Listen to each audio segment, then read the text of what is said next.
Okay, in previous videos, I've already defined acids and bases, and what I want to do now is take this a step further and introduce the concept of pH. Now, in the course of doing that, we need to lay the groundwork for pH. So the first thing I want to do is talk about the concept of what's called acidity.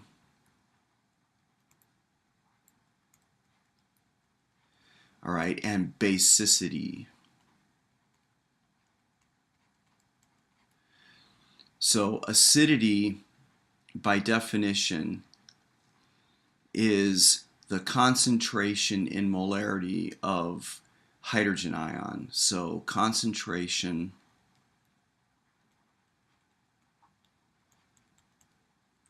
molarity of hydrogen ion.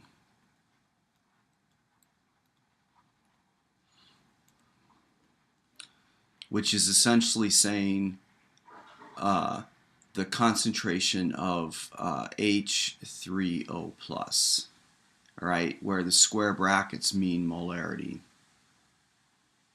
Okay, square brackets mean molarity. And molarity, remember, is in units of moles of substance per liter of solution. Similarly, we can write a definition for basicity, where basicity represents the concentration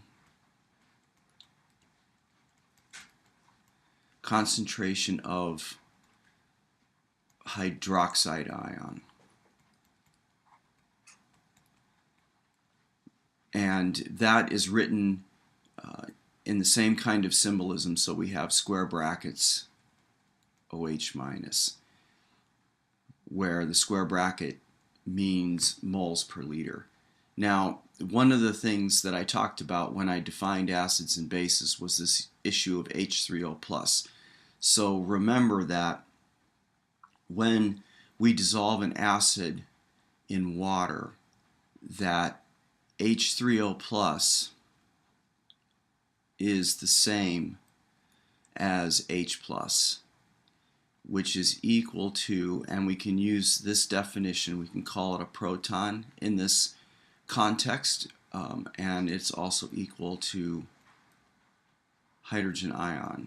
So all these things are equivalent as long as we're talking about the acid in the context of dissolving it in water.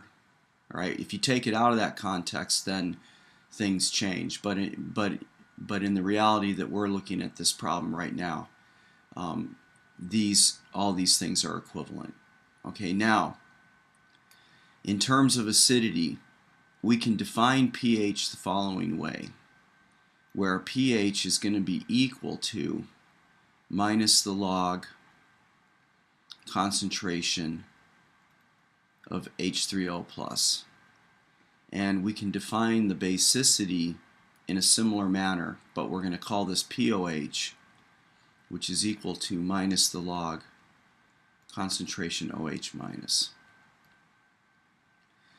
So the pH of a solution is another way of looking at the acidity, and really the difference comes down to the fact that most of the time the concentration of H3O plus in water is going to be a relatively small number, meaning that it's going to be a decimal.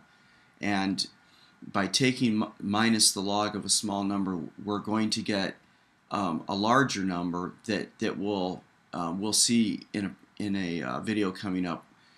It'll be a larger number that's going to fall between a value that will be from 0 to 14.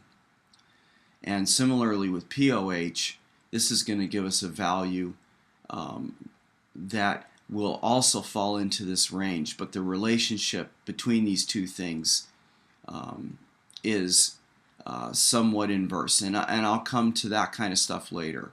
But the first thing that I want to do right now is just drive home how we're going to calculate this and how this is related to strong acids and strong bases.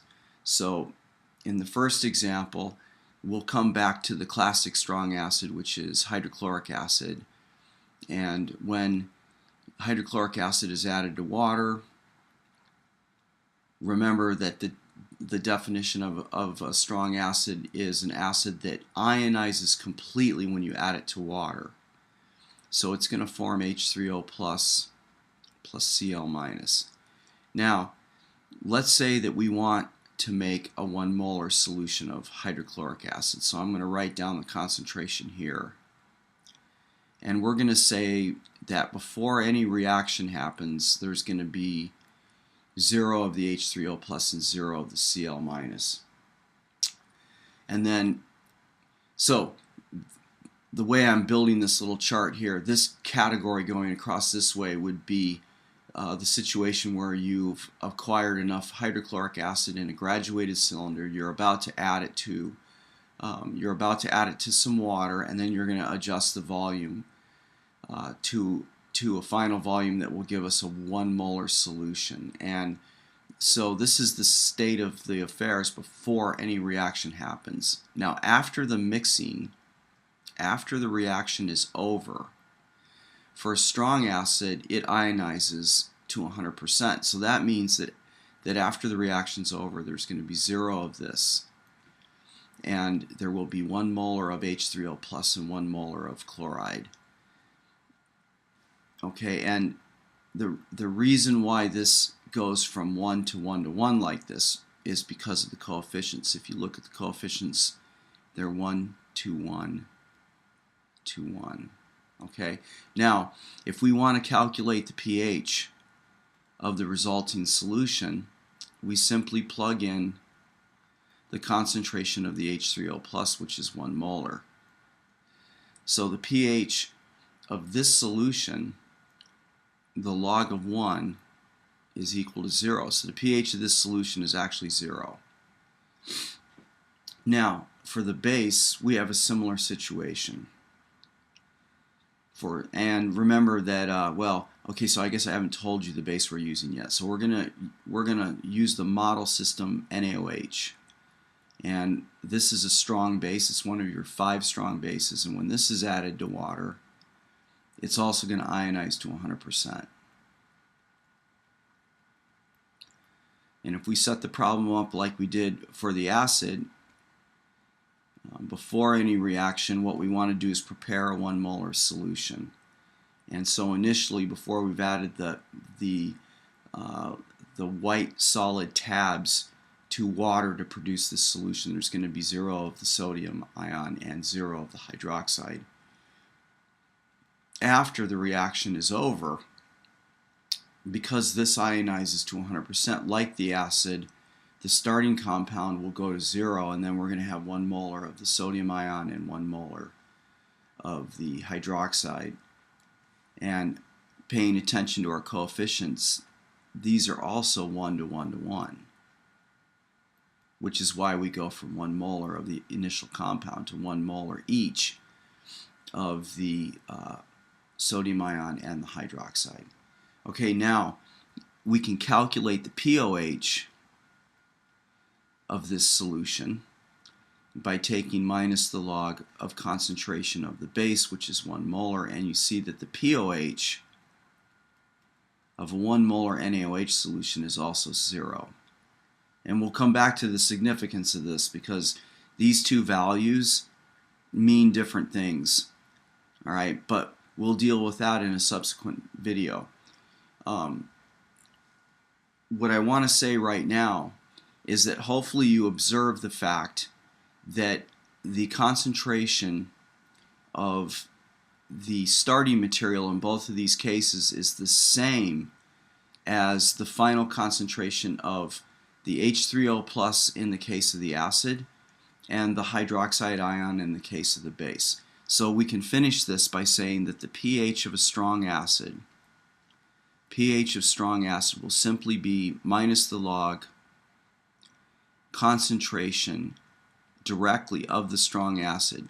We can say that because the strong acid ionizes to 100%, and similarly for the base, we can write the same kind of equation. So the pOH is going to be equal to minus the log concentration directly of whatever the strong base is that you're preparing. And again, we can say that because this material ionizes to 100%. So this material ionizes to 100%. Okay, and I think what I'm going to do now is close. This is the basic definition of acidity and basicity, the introduction of pH and pOH.